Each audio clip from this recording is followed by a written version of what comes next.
nuevamente las preocupaciones y vienen los inconvenientes. Pero de todo eso, Dios siempre nos da una alternativa. De todo eso, sus aguas, su descender, su ascender, su alabanza, nos da un camino, nos da un transitar firme. Así que esos carnavales, así lo están viviendo. Por eso vemos que también aquí, un poquito también, uno como que se baja el ánimo, como que se debilita aparentemente. Pero no es así, sino que en el Señor, ¿qué es lo que uno hace? Uno hace reconfortarse, uno comienza a mirar los tiempos, y los tiempos de Dios comienzan a darnos las pautas para las cosas que vienen. Así que esos carnavales también ya, esas situaciones de la carne también las dejamos atrás y nos levantamos en el Señor para mirar a través de su palabra qué es lo que nos tiene dispuesto. Amén. ¿Cómo estamos? ¿Mejor? ¿Mejor? ¿Animados? ¿Un poco de frío? Sí. Muchas aguas. Aguas del carnaval. Aguas también del cielo.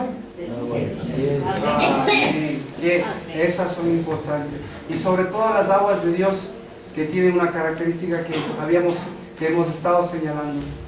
Toda agua es una bendición que Dios nos ha provisto, incluso aquellas que riegan los campos, etc., ¿no?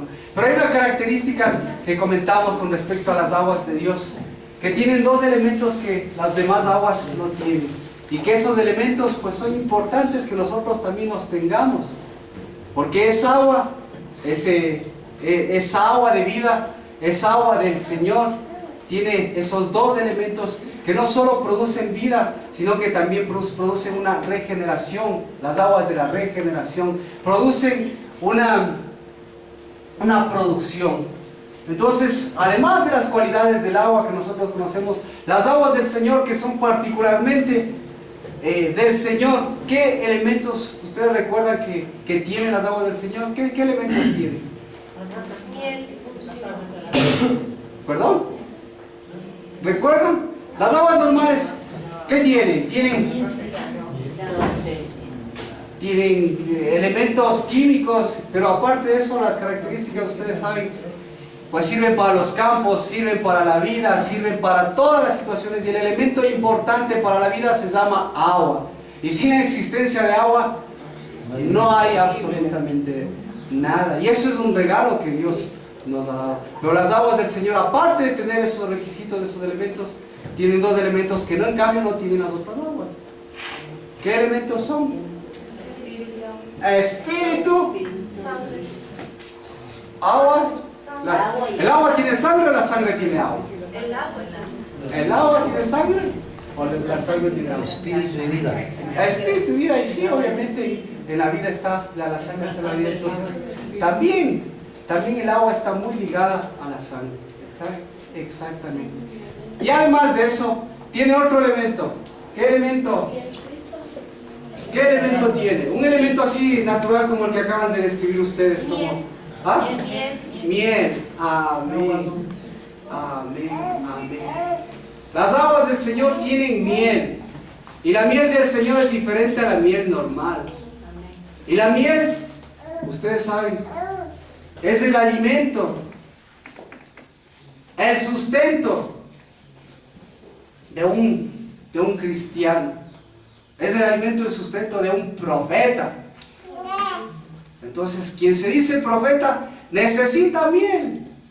Y necesita no solo miel silvestre, sino necesita miel del Señor. Y eso es palabra del Señor. Entonces, esos elementos del agua del Señor le hacen que tenga características diferentes. Y lo que hemos venido estudiando, que esas aguas a las que nos está conduciendo el Señor, justamente porque esas aguas están concentradas, esas aguas que tienen esos elementos están incluso personificadas en alguien que Dios mismo vino, que trajo a esta tierra, que es el mismo Cristo Jesús, y que a través de su obra poderosa cumplió, estableció, dio vida y dio sentido a todo lo que ocurrió en él, incluso en su propia vida, para que todo eso se cumpla lo que la vida, lo que la sangre, lo que la regeneración, lo que Dios hace, la producción, no solo de las cosas naturales, porque las cosas naturales tienen un fin natural, sino que Dios vino a completar la obra en las cosas naturales y en las cosas espirituales. Y a profundidad de su sacrificio, entendido a través de la cena del Señor, entendido a través de la sangre y a través del pan, es lo que en nuestro espíritu, eso es lo que va cobrando vida. Que cada cosa que Dios hizo, que cada cosa que Cristo hizo, fue justamente para que esa vida, esas aguas, produzcan lo que ahora nosotros tenemos. Pero también combate y venza lo que no es de Dios.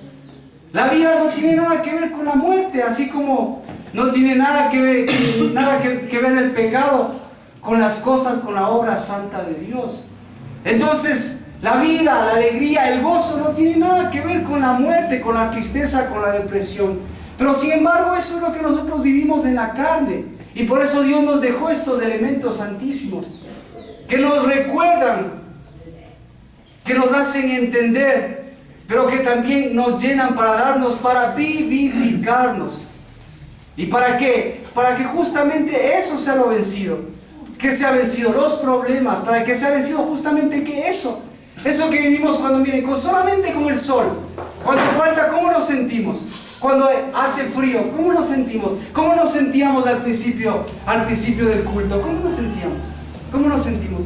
Nos hicimos un poco bajoneados, miren, solo falta un poco, cambia un poquito la situación ambiental, ya un poco nos sentimos deprimidos. Ya un poco nos sentimos del frío, ya nos hace un poco escondernos, acurrucarnos. Y eso nos hace a veces entristecernos. Nos cambia el horario, ya no somos muchos, en fin, todo lo que usted vivió desde la mañana, ¿cómo se sintió desde el amanecer? Entonces, ¿se da cuenta? Entonces, esa alegría, así es como las cosas de Dios comienzan a cobrar aliento de vida. Y si en su caso, en su vida, a través de la alabanza, eso puede hacer reverdecer y levantar su espíritu, eso es lo que venimos a hacer. Y entender. Por eso, mientras alabamos la última, esas son las aguas del Señor. Esas aguas que descendieron, ¿para qué? Para hacernos ascender. Esas situaciones de la vida, ¿qué es lo que nos hacen? Nos están haciendo descender. Un poco de lluvia, un poco de frío, un poco de problemas. ¿Qué nos hacen a veces? Nos hacen descender, nos hacen achicarnos, nos hacen a veces hasta humillarnos y pensamos que eso es para Dios. Pero eso no necesariamente es así. Dios nos ha dado la entereza para saber que Él descendió, para que nosotros solamente ante quién descendamos, solo ante quién nos postremos. Ante Dios. Pero muchas veces nosotros nos postramos ante quién, ante el enemigo. Nos chorreamos, nos postramos, nos bajamos ante quién, ante la enfermedad. Nos decaemos, comenzamos a declinar.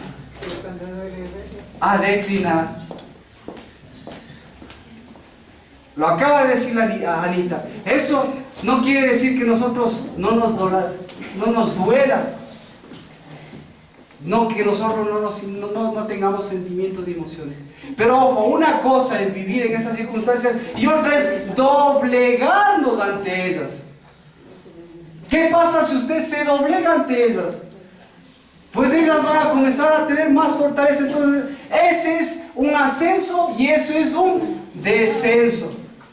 Usted tiene dolor, tiene dificultades, pero Dios no les llamó a que ante ello descienda, sino que ante ello se fortalezca en el Señor. Tampoco le mandó a que desconozca esas situaciones. Diga, no, pues Dios ya me hizo vencedor, Dios me curó de mis enfermedades, estoy con cáncer y etcétera, etcétera. Y así que aquí yo hago las cosas que normalmente yo puedo hacer. No, eso es para tomar un tiempo, a tomar fuerza en el Señor. Así que el descender nos permite, el descender de Dios, eso es lo que nos permite ascender. ¿Y qué significa ascender en el Señor? Ascender en el Señor es sobreponernos ante esas pruebas. Ese es el ascender, porque eso hay que entender también. Ni humillados ante ellos, pero tampoco orgullosos, ¿verdad? Tampoco ya pasados, desentonados, salidos de foco, ya creyéndonos superiores a los demás. No, el ascender de Dios, ¿qué significa el ascender a Dios? El ascender de Dios. Justamente el ascender de Dios significa ese avanzar, ese acercarnos a Dios, ese volver a las cosas de Dios, ese retomar las cosas de Dios. Ese es un ascenso. Ese es un ascenso delante de Dios. Porque, mire, igual como dice, no, igual sentimos dolor, igual estamos bien, pero no es que tampoco estamos levitando, ¿no? Ni estamos despegados del cielo, de la tierra. Porque si pasaría eso, el Señor vendría y nos dijera, tienen que pisar bien, tienen que pisar firmes, tienen que pisar firmes en esta tierra. Pero Dios nos ha llamado a ese ascenso, porque ahí en ese ascenso está el encuentro con Dios.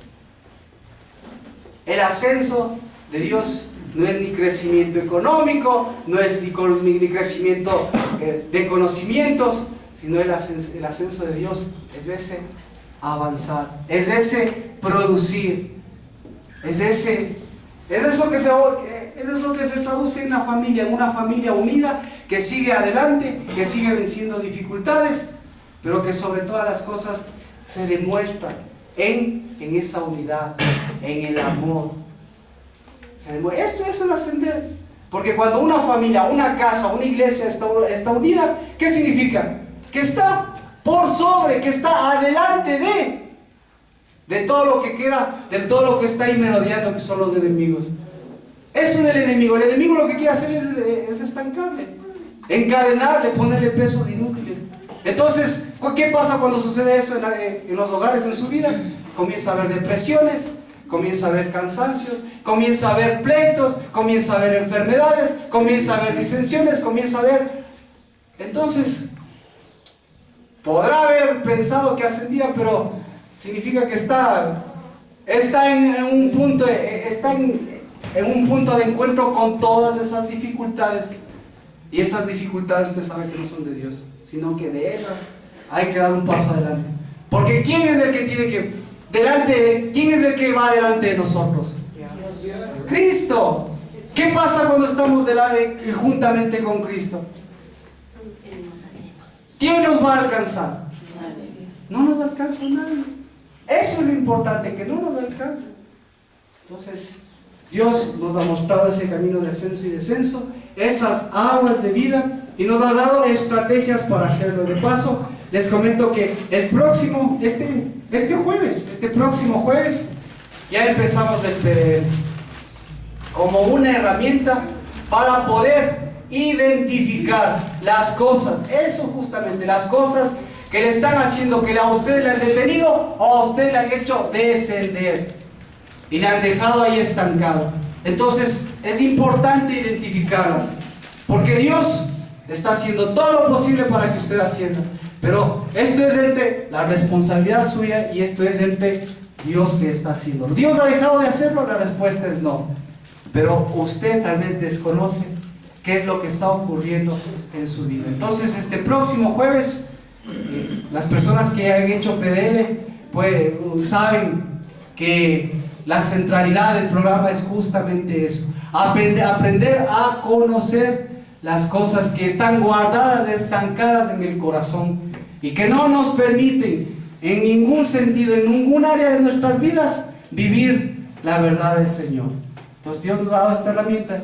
Hombres, mujeres, nos dividimos en grupos, lo sabemos, así que compártalo. Ya puede estar, ya puede asistir desde este día jueves, y puede inscribirse también ahora. La edad que nosotros recomendamos es a partir de los 18 años, y de ahí sí, independientemente, que puedan hacer lo que puedan venir para ya empezar. Entonces, seguiremos informándole con respecto al PDL. ¿Cuál es el requisito? ¿Cuál es el requisito? Usted va a decir la parte económica. No, es ese sentido, esa necesidad que Dios haya puesto en su corazón y en su familia. Comenzar a ser responsable de su propia vida y de sus decisiones. Ese es el requisito. La parte económica después se solventa de alguna forma porque hay que cubrir ciertos costos, pero eso no es impedimento. ¿Qué más?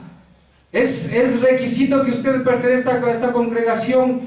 Pues la respuesta: pueden venir gente que sea cristiana, gente que sea católica, que sea eso, independientemente de religión. También es un programa abierto de cualquier condición que venga. ¿De acuerdo? Entonces, eso es lo que Dios ya ha sembrado en su corazón, para poderlo compartir también a las personas que usted quiera invitarlas, y si no lo ha hecho, hágalo. Tiempo, tampoco es la dificultad del tiempo. Alternativas, aquí las solventaremos, pero si tiene alguna necesidad particular, venga, coméntelo con nosotros. Puede hacerlo con Ricardo, con Gladysita, con Pau o conmigo, para ver la mejor forma de solventar esa necesidad y ayudarle para que pueda tener esa herramienta a su alcance. ¿Amén? Amén. Bueno, estábamos en la conclusión de la semana anterior con respecto a qué es lo que está ocurriendo en este tiempo. Lo primordial que estamos viviendo en una época en que la que nos preparamos para un encuentro con Dios. Nos preparamos para el encuentro con Cristo Jesús a través de una festividad, de una convocatoria que Dios estableció. Esa convocatoria es la Pascua. Y la Pascua, por sobre todas las cosas, siempre va a ser un encuentro con Dios, con esa roca viva, con nuestro Salvador. Entonces, ¿quién es el que está conduciéndonos, decíamos, para ese encuentro con Dios? ¿Quién es el que puede conducirnos a ese encuentro con Dios? ¿Quién es el que nos conduce a ese encuentro con Dios? ¿Quién nos conduce hacia Cristo? ¿Cómo usted llegó a los caminos de Cristo Jesús? ¿Cómo llegó? ¿Llegó por su propia iniciativa? ¿Llegó porque las necesidades, las preocupaciones, esas fueron las que le empujaron hacia Dios? ¿Cómo llega usted a Cristo Jesús? Porque alguien le predicó correctamente. ¿Cómo más usted llega a Cristo Jesús? Por la palabra de Dios. ¿Cómo más? ¿Alguien más puede recordarnos? Y guiados del Espíritu Santo. Y guiados del Espíritu Santo. Amén. Importante, usted no puede llegar a Cristo Jesús a través de sus propios medios. Usted no puede llegar a Cristo Jesús ni siquiera a través de terceros, porque esa es una cualidad, eso es una bendición del Padre que nos entregó, que entregó a la humanidad. Quien nos condujo, quien nos acercó a Cristo Jesús es el Padre. Y el Padre obviamente utiliza su palabra, su predicación, a sus predicadores, utiliza a sus enviados. ¿Por qué es importante esto? Porque, como lo dice Pablo, ¿cómo conocerán a Dios si no hay alguien que les envíe? ¿Y cómo? ¿Y cómo irá un enviado si no hay quien le envíe ese enviado? Entonces, ¿quién envía a ese enviado que le acercó a usted a su vida? Dios. ¿Quién envió? Dios el Padre. El Padre. Amén. Entonces, el Padre siempre está en comunión con el Hijo y con el Santo Espíritu. Y eso es lo que hoy estamos reconociendo. A través también del día a día. ¿Cómo nosotros podemos acercarnos a la Pascua? ¿Cómo nos acercamos a la Pascua?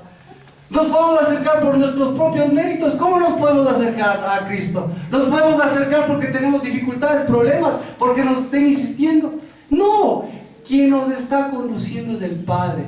Y el Padre está utilizando problemas, está utilizando personas para que prediquen. Y Él está utilizando, el Padre está utilizándole a usted para que usted también acerque a otros, acerque a su familia, acerque a sus familiares. Esta es una época muy importante porque es una época de acercamiento a Cristo. Entonces usted debe tener la convicción de que si Dios le ha enviado, eso es lo que es cualidad del Padre que le ha concedido a usted, para que esta casa, para que el pastor, para que los siervos, los profetas, para que los padres, para que los familiares, ¿qué objetivo, qué acción cumplan?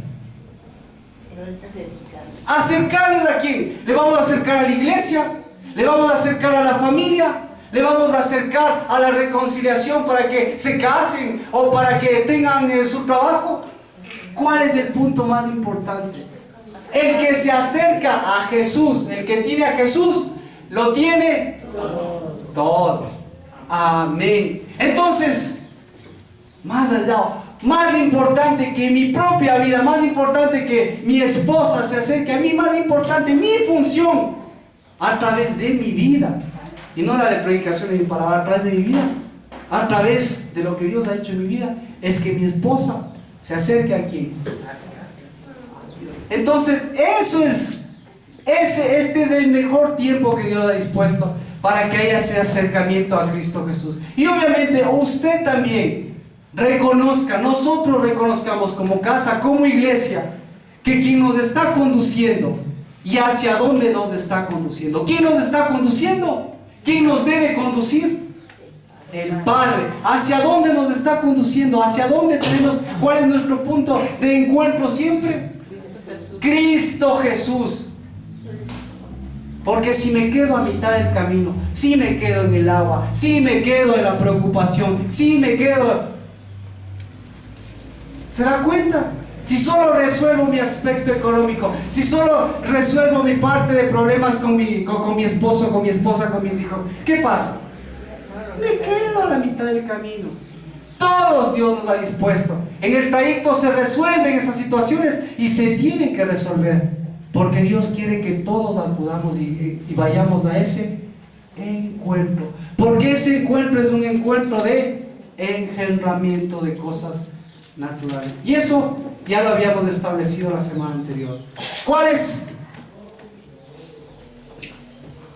¿Qué es lo que la peña, qué es lo que el encuentro con la peña, con Cristo Jesús determinó? Agua y espíritu. Agua y espíritu. ¿Por qué era importante el agua, el espíritu y la sangre? ¿Por qué es importante? Porque ese es el testimonio aquí en la tierra. ¿Cuál es el testimonio?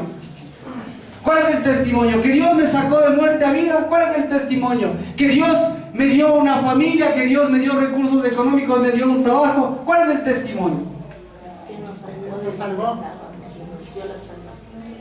Que nos dio. Todas esas cosas están reunidas. No solo las cosas que pasaron, sino que el testimonio es de lo que sucedió, de lo que está sucediendo ahora y de lo que sucederá mañana. Entonces, por eso ese testimonio, el testimonio en la tierra, está establecido en esos tres elementos, como lo decía primero de Juan. ¿Cuáles son esos tres elementos? El espíritu, el agua y la sangre. ¿Quién da testimonio en la tierra? El espíritu, el agua y la sangre. ¿Y qué es lo que simbolizan los tres? Los tres simbolizan engendramiento. Los tres simbolizan vida. Porque los tres son los mismos que están en los cielos. Es decir, que todas esas experiencias que usted tuvo, esas son parte del testimonio que vivió. Pero que el testimonio de ahora y del mañana tiene que seguir produciendo. Si no hay agua ahora, por más que Dios le haya hecho todos los milagros del mundo, si no hay sangre ahora, por más que Dios haya obrado toda la vida, si no hay espíritu ahora, por más que haya hecho, porque todo eso ¿a dónde pertenece? Eso pertenece a una experiencia, a la experiencia que nosotros vivimos, ¿verdad? Entonces, ¿cuál es su testimonio? ¿Las cosas que pasaron? ¿Las cosas que está viviendo usted ahora? ¿O las cosas que vivirá? ¿Cuál es su testimonio? Amén. Su testimonio es su día a la vez, ya las cosas pasadas, esos milagros que hizo Dios. Amén. Ahora viene un encuentro diferente y necesitamos nuevamente, necesitamos del testimonio de los cielos y del testimonio de la tierra. Necesitamos de la Pascua, porque en la Pascua, en la roca de nuestra salvación, ahí está el agua, ahí está la miel, ahí está el aceite, y eso no lo vamos a encontrar. No lo vamos a encontrar en ninguna otra forma. De ninguna otra forma. Y eso es lo que representa el vino que nosotros compartimos. Al compartir el vino, ¿qué estamos proclamando? La sangre de Cristo. Al proclamar la sangre de Cristo, estamos proclamando no solo la muerte. Óigase bien. Estamos proclamando la muerte, pero estamos proclamando la vida que venció a la muerte. Eso es lo que estamos proclamando a través de la sangre de Cristo. A través de la sangre de Cristo proclamamos a Cristo y proclamamos ese encuentro que se llama nuestra peña, nuestra roca de nuestra salvación, esa peña de Oreb. Y a través de la sangre de Cristo no solo estamos proclamando ese encuentro, esa vida, esa peña de Oreb, estamos proclamando lo que hizo, lo que hace y lo que hará la peña de Oreb. ¿Qué es lo que hizo? ¿Recuerda lo que hizo?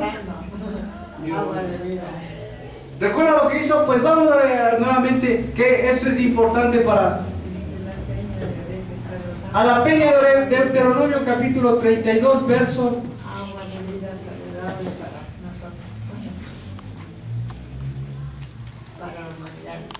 verso 18, me parece. Eso es lo que hizo hace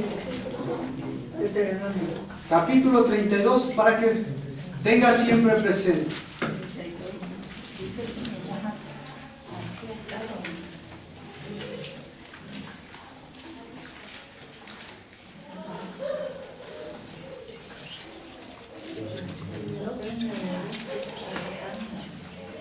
Agua. 32:18, ¿alguien puede leer, por favor?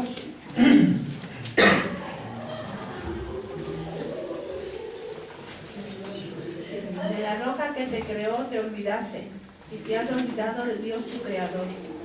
Amén. De la roca que te creó, de la roca que te engendró. Entonces, un momento específico, la primera vez, la roca, Cristo Jesús, engendrando, formando, creando un pueblo que no era pueblo, no solo porque la habían sacado de Egipto, sino porque tenían que nacer de nuevo. La primera y la vez más importante, y la confirmación en Cristo Jesús. ¿Cuándo en Cristo Jesús ocurrió lo mismo? Pues ocurrió lo mismo en el último momento de su crucifixión.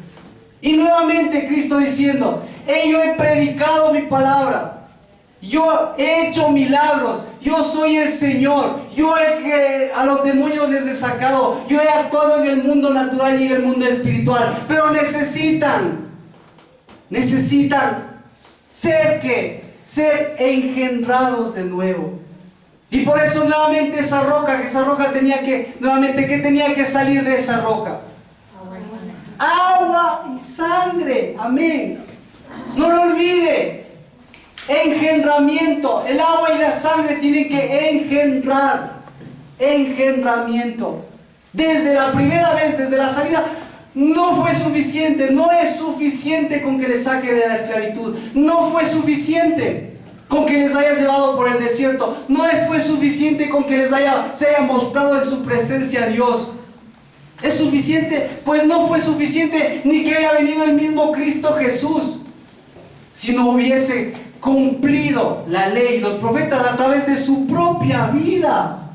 ¿Se da cuenta? ¿Se da cuenta? Sin que haya ese engendramiento del agua y del Espíritu, no hubiese habido un nuevo nacimiento. Y si no hay un nuevo nacimiento, no hay vida. Puede presentarse el mismo Dios, el mismo Cristo Jesús delante de usted. Puede usted predicar y salvar y aparentemente salvar a todos. Pero ¿qué es lo que está haciendo? Nuevamente, ¿qué es lo que está haciendo? ¿Qué es lo que estamos haciendo? ¿Qué es lo que está haciendo Dios? ¿Cuál es nuestra función? ¿Cuál es nuestra función? Nuestra función es engendrar hijos para Dios. Acercarles a Dios. Nosotros no damos la salvación, en otras palabras.